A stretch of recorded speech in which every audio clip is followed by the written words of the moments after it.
Rates are on the rise. That has been unfortunately a topic for the last 10 days. Obviously, in the world we live in, which is very polarizing, very social media driven, very headline driven, rates can move very fast. And that's what we have seen the last 10 days. Ultimately, it's not that bad. I want to highlight again, interest rates ranging around 6.25. This is pretty low. Last year, we had some months that we were in the 7s. So 6.25, we're just not in the 5s anymore.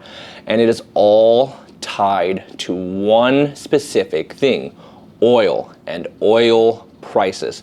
So oil has went above $70 a barrel. I think earlier this week it even spiked to like 100 or 90 bucks, right? And then it came back down, kind of stabilizing. There's just too much uncertainty right now, and that is the reason why oil is fluctuating. So if you actually look at the US 10-year Treasury, which we talk about quite frequently, that is what controls interest rates, or that is what interest rates move with.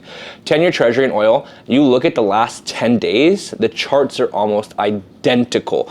Up, down, and ultimately just continuing to trend up, right? And it's because oil is such a massive part of the world.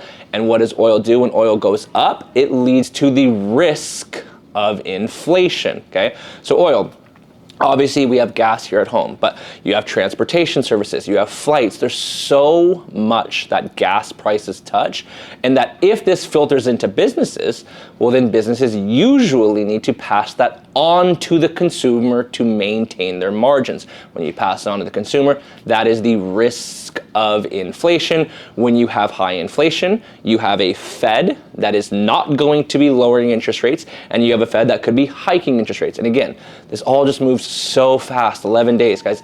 Just relax, right? This could happen. Yes, all things can change in about another 5 to 10 days, and we can head back down. So problem with our industry, or problem with just the economy in general, is everything moves so ridiculously fast. So stay tuned though. Next week, Wednesday, we have the Fed meeting, and that's what we're going to be looking for. We're looking for the Fed. Are they going to be saying, hey, well, the geopolitical conflict in the Middle East could be leading to inflation? If they're going to be saying that, you can obviously assume what that means for interest rates, but we'll have to wait and see. And the best way to look at it, right?